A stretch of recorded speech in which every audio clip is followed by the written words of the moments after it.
Hi, Michael. Thank you so much for joining us for Black Ink Cinema podcast. Hello, thank you for having me. And on this episode, you have chosen the award-winning Pixar movie Soul, starring Jamie Foxx. But before we get into that, we want to get to know you a little bit better. Okay. So, why did you get into stand-up? How did you get into stand-up?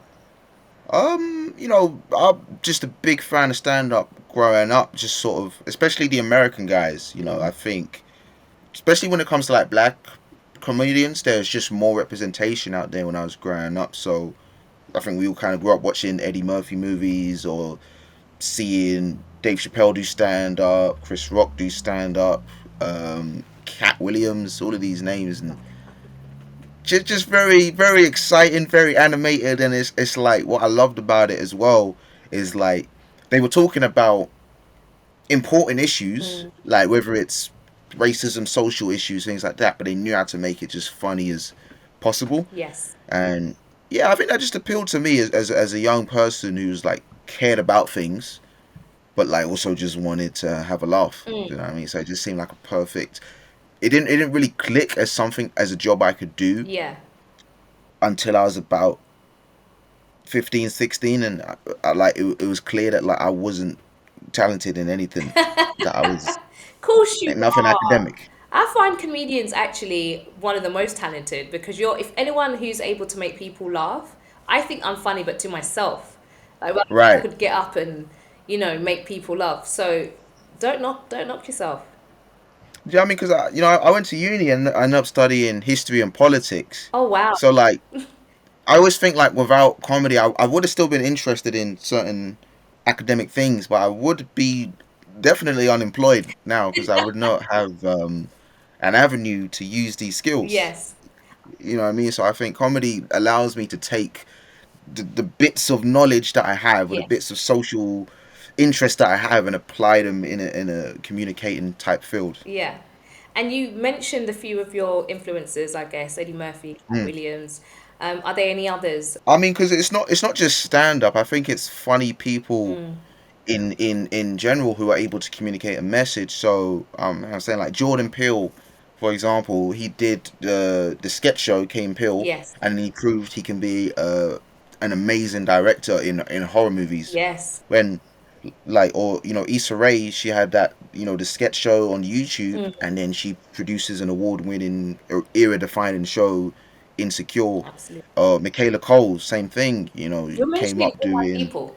all the People I legends, really. You know what I mean? Like I'm not sure how what Michaela Cole started. I think it's she made like plays and stuff, right? Both plays and stuff, and then Yeah. chewing gum, Um, and then you look at I May Destroy You. I mean, come on, yeah, yeah, what a variety that she can offer from chewing gum yeah, to I May Destroy You, which are just equally amazing to me. So, yeah, and like you mentioned, Jordan Peele again, he has definitely redefined horror, yeah, which I love, and it's always been one of those genres that I've kind of looked at in a comical sense because I'm yeah, like, this is stupid.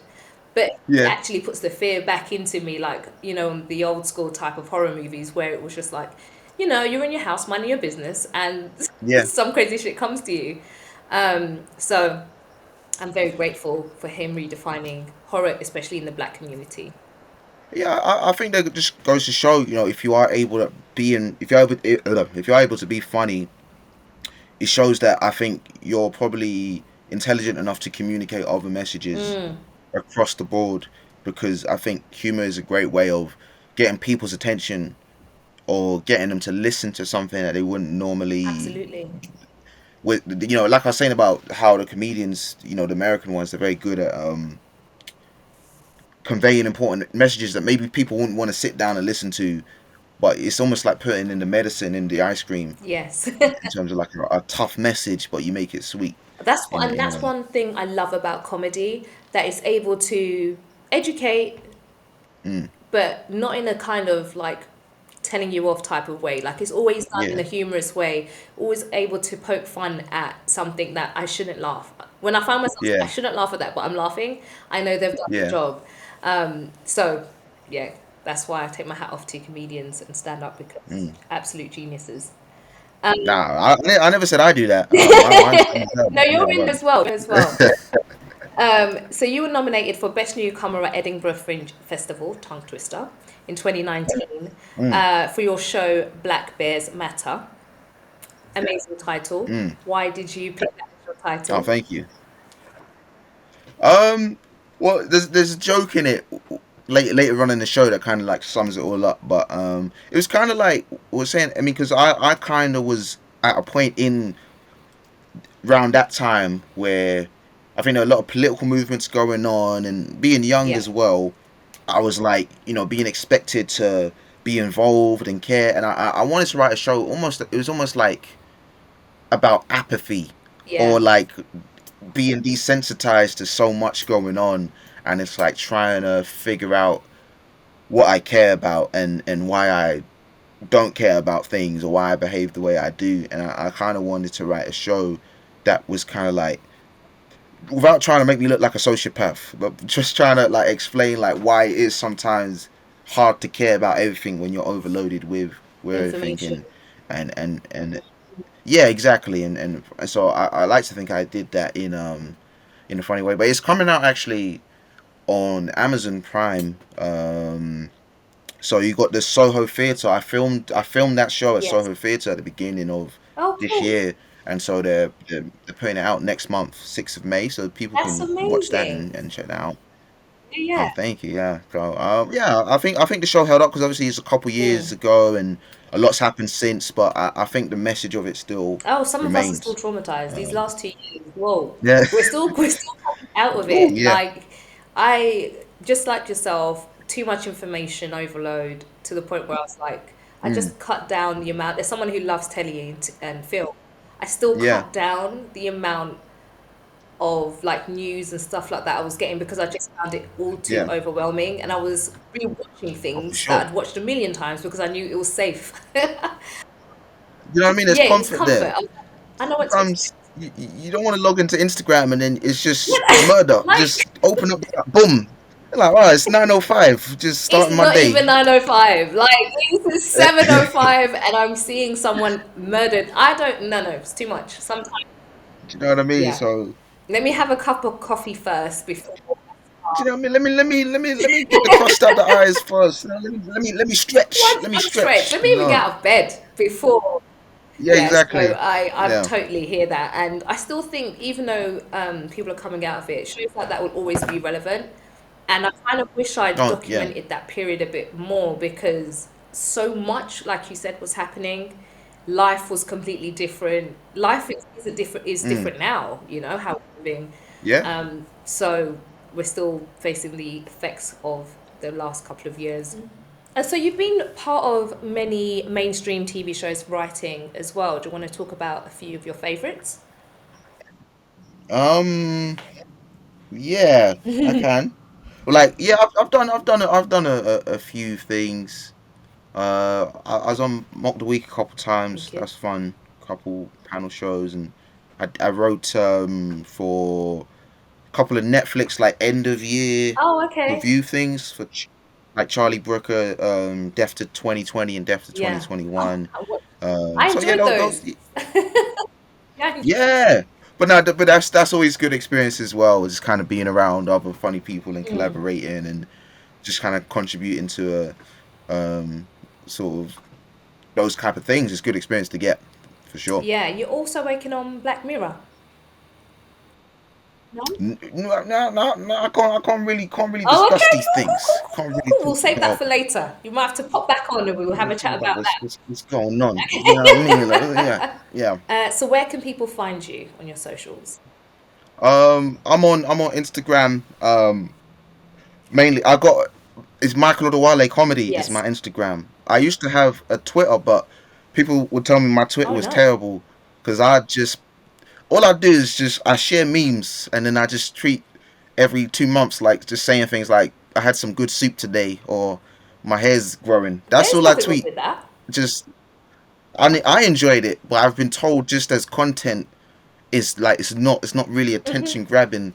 But I had good soup today, and I want Twitter Yeah. to know it, and I feel like it's a good respite between tweets about like Yes. politics and Like like I the said, fighting people are it's a having service we going on. need. So Mm. No, I mean, I was thinking I might join back and just do soup reviews.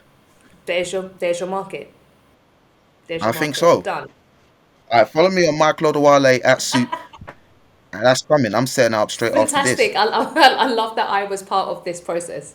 It's great. There's a Heinz chicken soup review Oh, God. coming, like straight after this. So Black Ink Cinema is all about celebrating black TV and cinema. You chose a film that has quickly become one of my favorite animated Pixar movies, Oh, Soul, great. with the Mm. incredibly talented Jamie Foxx. I'm Joe. I teach middle school band. Got it, go for it.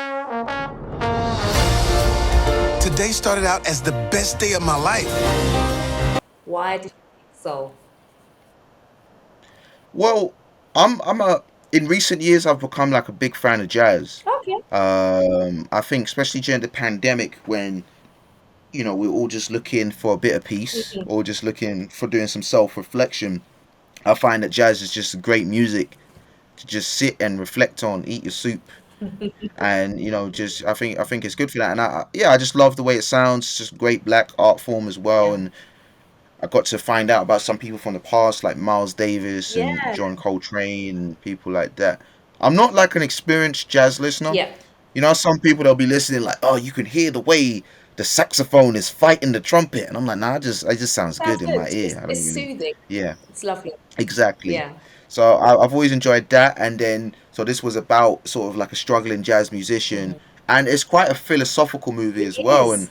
which is something I've also kind of been interested in myself, a bit of philosophy and just like self reflection Yes. and things like that. So the way that they combine those two elements, I just found it really really interesting, especially with like a black lead and which I don't think I've seen in a Pixar movie before. I think it's the first one.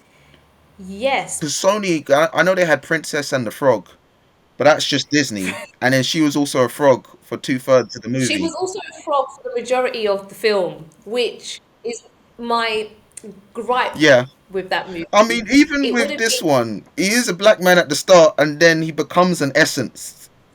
and then I have to be like, is it everyday deep breakdown of, or should I just be like, you know what, let me just be happy? Do But you know, no, like, yeah, like, is it everyday turning into an animal or a it's ghost? like because he's black for 20 minutes, then he's an essence, and then he's a cat for a little bit. And I don't want to have my Literally. reading into it black conspiracy theorist hat on, but I'm a bit like, hmm.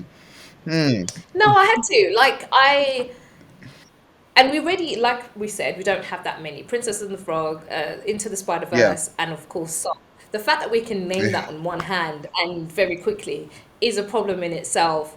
I have to say, like yourself, I'm like 5 minutes watching it, and maybe 15 minutes into the film, I was like, this is not for Yeah. kids. This is some grown people Yeah. stuff. Like, this is very serious and very like question of life, like what is my Yeah. purpose, where do we get our personalities Wow. from? I feel like that's such a important question. Are we born with them? Are we passed down by our Yeah. parents? Like, is it our environment?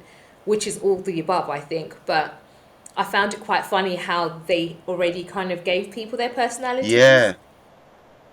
and then you have to unlearn things, I guess. Like a few of them were like given insecurity, which I think is crazy. Like, Like that's part of that's your now your personality. main, yeah. That's your main essence Yeah. now, yeah. I just, yeah, and it's like you kind of have it stacked against Yeah. you. If insecurity is part of your personality, now you have to unlearn that Yeah, behavior because and I've always find. been interested in the sense of like, especially with your emotions, how Mm, much of you're not your emotions, or you shouldn't be. Do you know what I mean? Because like yeah, anger, like some people you feel like anger is their main trait, or happy is their main trait, but really they're yeah. just like you aren't your emotions. You might that's just you at a certain moment. But some people have chosen to be those Right. emotions. Some people are just like, that's just Yeah. me. Like, no, it's not. You've chosen to be like that. Let's not, because we can all decide we want to be Yeah. angry or, even that mood or mode, whatever. But that's not you. And I think they use that as a cop Yeah. out to be like, well, that's just me. Or, I do feel that way about those people who are always late. it's like, I'm just a late person. It's like, no, You're not just you saw the bus, you saw the bus timetable. That's not a personality trait. You just, no. You saw the yeah, time and you thought, yeah, mm, exactly. So that is interesting because it does make you think of like how much of it is, like you said, like, nature versus nurture. How much of it is absolutely. subconscious, or how much are we doing on purpose? How much choice do we have over certain things to do with our own personalities? And that movie kind of brought all of that up as well, and just the idea of also just how to qualify success as well. Do you know what I mean? Because obviously, you got this guy, he's put his whole everything into, I want to be a successful jazz artist. Jazz is who I am. That's how I'm gonna validate my existence as a human being. And then he kind of gets that. He kind of gets that success he wants, and he's realized, oh, that's not what makes me a human. I think that kind of resonated with me when I saw the movie over the pandemic. Being a comedian, and especially someone who started comedy young, I kind of have done that as well. I've kind of put a lot of my validation and self worth into doing well in comedy or audiences liking my jokes, and then you have a Mm, pandemic where all the work gets taken away, and of then you course, yeah. don't know where the industry is going to go next. Almost like you have to redefine yourself. Yeah, exactly. It's like, well, what am I outside of this? How do I qualify success or who I am outside of my achievements? And I'll be honest, I still don't really know how to answer that, because it's very hard to detach that from Mm. achievements. Especially Yeah, material I think achievements. we all are guilty of attaching our achievements to our jobs, what we do, what car we drive, where we live, etc., Mm, etc. And so I love the fact that they honed in on that and they kind of just focused on that. Like it doesn't matter about all of the material stuff. Like him reappreciating nature and just like the little things like walking. They mm, kept on saying the ghost. She kept on saying I'm good at walking and stuff like that. Just like the simple things in life. And I actually think during mm. lockdown, a lot of us were reminded of actually the simple things of what's important, and all the other fluff Yeah, doesn't really matter as long as you find that yeah, kind of, don't mean to sound hippie, but the inner peace and like happiness. 100%. I used to make fun of my friends who used to go on walks Oh, for I no go on reason. I was walks. like, where's the just no destination, just Yeah, walking. I said I didn't get that, but now I'm kind of like, okay, like, but the thing is, I live in Dagenham, so in terms of nature, it's like chicken shop, gambling shop. Do you know what I mean? It's not nature. have you not It's got a not trees. park There's no near you? scenery. But it's a very very small part, just one circular park. Oh, So okay, one patch of grass just. yeah. But then even then, like, I think paying attention. Yes, I mean, oh, look at the design on this chicken shop. Do you know what I mean? Look at how the yellow matches with the rooster. someone picked those colors specifically. Exactly. So appreciating the small things, even when you go for a walk, and it makes you perceptive. Because even now, I try and go on walks, or even if I am going somewhere, I try and go without my Ah, headphones. So kind of force myself to be present. in Mm, nature. Yeah, or just listen to my thoughts on shuffle. yeah. Do you know what I mean? Just like, oh, this anxiety is a banger. I ain't heard this track in a while. You know what I mean? Like, See, that's the reason why I went on my walks, because I'd actually find that, especially during lockdown, I was just getting anxious because I guess I wasn't using up my energy as much how I would usually, or yeah, have the distractions that I would. So I was just like feel agitated. I'm like, what's wrong with me? So I just go on these like walks, and luckily I've got some nice parks, and I found some nice routes. Yeah, some good walking routes that were peaceful and with not too many cars and stuff like that, so you wouldn't have the distraction. yeah. And it also led me into, like, I started Mm. journaling as well. So just another way to get your thoughts down, and realize, like I was saying about not being your emotions, you write something down, and you look at it and you're like, oh, okay, I just feel this at the time. That this is not necessarily Yes. me. You know what I mean? So I think, yeah. So yeah, it was a good lockdown in that sense, in terms of beginning the process of finding who I am outside of what I do was Do very you feel useful. like you've got more of a sense of that now? Like if Yeah, comedy was taken away from you, that you know, it wouldn't be the end of the world because that doesn't define who you are. Yeah. I think in terms of it led to me going back into it with better reasons, Okay, yes. as opposed to going up on stage and needing that validation. Now, obviously, I still want people to laugh, but now I feel like I'm writing jokes from a better sense of what I want to talk about, or performing from a place of this is what I want to say, this is how I want to do it. I don't necessarily need them to be with me all the time.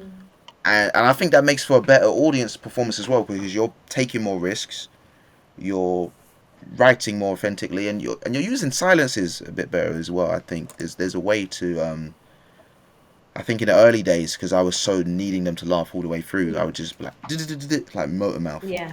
And now I think I'm a lot better at sort of using my voice and just sort of letting them hold on for a bit, and so I think it's made me a better performer for sure. Yeah, that's really interesting to hear. And actually, you talking about that moment of silence, some of the great comedians do that so well, where it's just like the punchline drops and then you just like the Yeah, audience erupts in laughter. yeah. So yeah, I totally get Well, that. talking of jazz, I think I always remember this quote from Miles Davis, where he was like, "It took me many years to learn how to play as myself." So I think I kind of took from that, like, the more you get comfortable within yourself as a person and as an artist, the better you'll get. Um, I think when you're starting out, you are imitating, or you are trying to be your heroes, Absolutely. and then you kind of get more unique and do things that only you can do. The more you practice and the longer you go. Yeah, absolutely. Come on, I know all about sparks. Mine is piano. I have been here for who knows how long, and I've never seen anything that's made me want to live. And then you come along. So a lot of the theme in soul is what makes you tick. You know, this is what makes me tick. You have to say this is what makes me tick. What makes you tick? Okay, well, you answer first. So I Oh, kind of have an idea. that's not how it works. Look, just batting that I back tried to to. me. This is a conversation. I believe. I believe. This is an interview. What makes me tick? Okay, you have to be more specific. In what sense? In terms of what makes you get up in the morning, what makes you you? I I'm someone, I feel like you always need something to look forward to. So for me, it's creativity. Do you know what I mean? It's working on a new joke. It's yeah. I would say it's that sense of creativity, or moving things forward, um, within myself, for myself, or learning about myself, which is quite narcissistic to say, No, I maybe. don't. I don't think so. Actually, I think a lot more people should maybe, you know, get to know themselves, because I think we're all caught up in social media and what other people want of us or think of us, and instead of like, this is what makes me happy and this is what I'm gonna do. One of my favorite things about Soul was the Lost Souls space and realm that they created, Mm, which I thought we touched upon it earlier about the insecurities, but I just thought it was brilliant because your passion and like depression can take you to the same place. And I think yeah, they hit the nail on the head there, where it was like sometimes seeking perfection can like, you know, be too much, yeah, and you can get lost in it and not be in the present and in the now and enjoy people, family, friends, you know, experiences, because you're chasing that dream, which I just brilliant, and trying to get yeah. people out of there. Um, that pirate guy, phenomenal, loved him. Yeah, I think definitely that's why it's good to have other things outside of Mm, your passion. Because, like I said, that can be the same thing that can drag you down and drive you mad. So you need to be a mm, more filled out human being outside you. As much as we all want to make it, and obviously we all want to, and I think, but there needs to be a part of you that should be okay with not being yeah, with not making it in a sense. Not that that should be in your priority, but like in terms of I will still be whole as a human Yeah. no matter where I go. I found it quite funny that it was the hippies that were the kind of superheroes of the film. You know, they were there saving the lost Mm. souls, and they meet opposite on every Tuesday, and this is during their meditation, um, to save these souls. I just found that was a very funny and creative way of kind of bringing in another realm of, you know, meditation and things like that, Yeah, and also introducing that to kids. yeah. Pixar have always been very good at sort of communicating these kind of big themes, Mm. especially with this movie and Inside Out as well. It's Yeah, like pretty big themes that they managed to break down to kids and to adults as well. To be honest, I slightly found Inside Out a little bit depressing. yeah, I was like, it's not one I would go to. I know some people like, oh my God, that was amazing, whatever. I just thought, yeah, she was really bringing me down. I was like, yeah. oh God, She was going through it. she was going through it for real. Um, One of my favorite lines that stood out was, "Can't crash a soul here. That's what life on Earth is for." Um, Oof. I had to rewind it. Yeah, that's like bars. But those are absolute bars. I was like, did I just hear that right? And they say you just put it in there subtly. It wasn't, you know, there was no crescendo. But I just thought it was brilliant because Earth is, it's a struggle. Yeah, yeah, yeah. I think that's the kind of part of the message. That's why we kind of need each other Mm. because it's rough out here in these streets. In the streets. It really is. And it's funny how what I loved in the film is she was so scared to kind of, you know, live, Commit to something, yeah. commit to something. So she would rather not live, and then she doesn't have to deal with it. And then when she did experience life, she was like, oh my God, this thing's amazing. And then she, Yeah, yeah, like which I yeah, thought that was hilarious. I know I shouldn't be laughing at that point, but yeah. I thought it was, Because like yeah, she found the joy in all the small things, yeah, and it was him telling her, no, you need a big spark, you need a big thing, yeah. and you know his realization, oh no, it is the small things Mm, that make a life, that make a person, yeah. yeah, exactly. Which is, and then in the end, that little bit of where they kind of, you know, gave him a second chance. I am not gonna Mm. lie, I was crying a little bit. A little tear, Just a little just tear, one two, just one two. just Yes, just a one drop. yeah. Yeah, but yeah, I thought there was so many just little beautiful elements of the film, like you know the barbershop segment. You know, I was reading about, you know, they really paid attention I love that to that sort of scene. thing.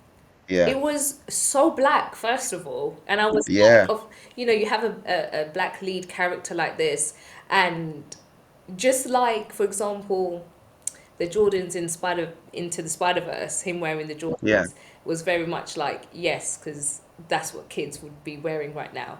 Um, yeah, exactly. Very much his identity. It's the same thing as like going to the barbers. Like it's a big thing, and when the Clippers, like he slipped up with the Clippers, it was like, whoa, this is huge. Yeah, To someone else, it would have been like, it's fine, just wear a hat. No. yeah, yeah. It was a very, very, very authentic moment, and Mm. it was kind of nice to see that the care that they put into that, and yeah, like also, but like, why shouldn't they put that care into it? Of course they should. Do you know what I mean? So it was a nice moment. So where do you rank this movie amongst the best of the Pixar movies? Ooh. I mean, like I said, for the many philosophical reasons, that's why I put it high up on the list because it was quite Mm. adult themes and. Yeah. But I wouldn't say it's my favorite Pixar movie in terms of. I'm always just gonna have a soft spot for the Toy Stories, just because of the more. You know, it's maybe less pertinent themes, but it's more exciting Yeah. and more adventure. But Yeah. in terms of just a film that was kind of matching the kind of thoughts that I was kind of going through when I watched it, and just the themes throughout it. Oh, yeah, I'll maybe put it number two, number three. Okay. That's Number pretty two, hard. number What three. come? Yeah, Toy Story I'll comes put one, I Toy Story guess. number one. Yeah, I mean, I'll put it top number two. Why not? Okay. Lovely. I love that. Do you think it's important to have black lead family films like this? Oh, 100%. I think, just especially for kids, because you know, the more kids see, the less they'll question it as even it being a big event. It'll just be like, oh, this is normal, which is how it should be. You know what I Mm. mean? You just grow up and then you see yourself on the screen just presented in normal ways or interesting ways, and that'll just be part of your psyche growing up. And I think that's really important. Just we want to get to a place where it's not a massive deal. It's just it is what it is. It's part of our regular programming. Yeah, I totally agree. So we are coming to the quickfire round. Okay. I'll ask you a few questions and you just tell me your first thoughts. Okay. So your favorite black-led animated character? Joe Gardner. Have you got a favorite black actress or actor? Black actor. I like Lakeith Stanfield. I like what he's doing. He's always appearing in some fun movies. I forgot that one he did. Wait, he turned into a ball. That one. He's like a telemarketer. Don't bother. Don't. Oh, sorry to bother you. Sorry to bother you. He's getting that. He's always and Daniel Kaluuya as well. Yes. I like what he's doing. Michaela Cole. I love what she's in. And yeah, I'll say that for now. I'm trying to think. No, that's a strong list. So what type of animated character would you like to voice over? So this is not. Don't have to be an animal. No. Okay. What would your ideal character be? Maybe like a knight. Some black knights. That's cool. That's cool. Yeah. Yeah, that'd be cool. Like a black musketeer type person. / King Arthur. Yeah, exactly. The whole thing. The whole that Yeah. period. Got you. Have you got a top 3 Jamie Foxx film? A top 3. Like, you want me to name 3 of them? Yeah. Do you know what? I was watching the one where he was with Tom Cruise in the taxi. Oh, yes. Collateral. Collateral. That was it.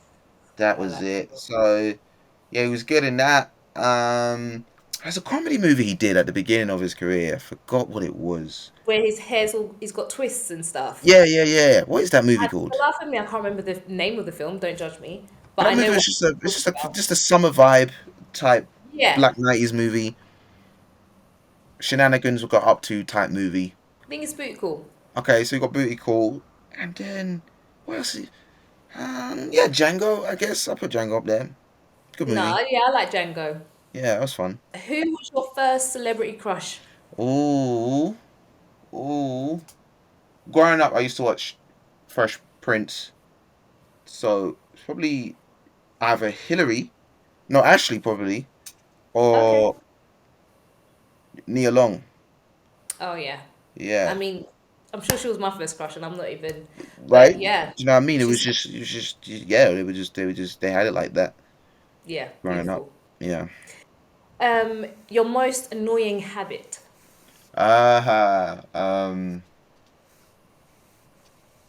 been told I don't know if I've done it on here. I pause a lot when I talk. That's not a bad thing. But I don't know unless if you I've pause been. for ages. Yeah, I don't know if I. But then I don't always finish my sentences because I'm pausing. Again, I don't know if I've done it on here, but then it leads into this weird mumbling thing. Okay. I mean, me and my sister have got a weird, bad habit of not really finishing our sentences because we know what the other one means. Oh, see that? Yeah, that's just cute. That's just cool. So it will just be like, she'll start a sentence and I'll be like, yeah. Like, yeah. She doesn't need to finish it. And I'm like, got you. But yeah. What's the most underrated invention in your opinion? Ooh. The most underrated invention would be that's a good question. Maybe like the 6-slice toaster. You don't really see too many of those, but the 6-slice toaster, it's 2 more. The what? The toaster, but with the 6 slices instead of 4. Oh, I was really trying to understand. I don't think I've seen that unless in like the cafes or like. Yeah, but like I like the idea of you're taking an already good invention and you add 2. You just keep adding. Just keep adding. I think that's up there. No, that's a shout. I love tea, so the kettle will always be like my favorite. Might not be underrated, but. No, yeah, that's solid, man. That's Yeah, whoever did that one, Yeah. you know, Yeah. their soul is resting. Like, you know, they went and they did their job. They did their job. Food people sleep on. Food are not enough. You know them when you go them kebab shops and you get them jalapeno the Oh, I peppers. love them. I'm always Yes, like, the boss man, give me throw a couple more of those on there. You know what I mean? yeah, yeah, I feel yeah. like that should be around more. No, absolutely. I ask for extra as well, to I be think I fair. might just not. You go to people's houses, they don't have a jar of it. I have a jar. Oh, okay. You've definitely gone one better. Yeah, just have a jar. That might be the best invention. Just those peppers. So that's the end of the quick fire round. Hmm. In conclusion, if you had to direct people to YouTube to see a clip to entice them to watch Soul, what clip would it be and why? Um, it wouldn't necessarily be indicative of what the movie is about as a whole, but it's just a beautiful scene where he's auditioning to be in the jazz group, and it's just him playing the piano, and then Yeah. because he's so in the flow state, like you just see the keys. I think they kind of just move in, and then you see him in the zone, and I think it's a great scene to show like what somebody's like when they've kind of tapped into what they're supposed to be doing, and they're Yeah. fully in that zone. Now, I kind of recognize that sometimes when I'm very rarely in that flow state where it just feels natural. I think that's kind of and the music sounds amazing as well. And so I think Oh, so good. The music's amazing. It's one of my favorite things about the film. 100%. So I think it was done by John Batiste, who like Yes. won all those Grammys the other day. Like so, it's really Yeah. like they really was a high level production. So I think if Yeah. you hear that, you see that, I think you'll personally, I think you're just naturally interested to know like what is this movie about, and just like visually and what the story must be about as well. I mean, it might not be the most insightful, but one of my favorites is when she's showing Joe around all the different things that she's tried to do Yeah, and she's kind of failed at. And then she's got to the point where she goes into that realm and she's like throwing balls at them and yeah, like the Knicks lose again because, she messed it up for yeah, them. She just playing around with people's like emotions, not knowing that this is real life. yeah, Because she hasn't been to Earth and understood the importance of some of these things. I find that quite funny and quite clever as well, that someone is just like messing. yeah. Like you think it's down to you, and then it's just some outside force Yeah, having a bad day. Yeah, that's funny actually. exactly. Is all this living really worth dying for?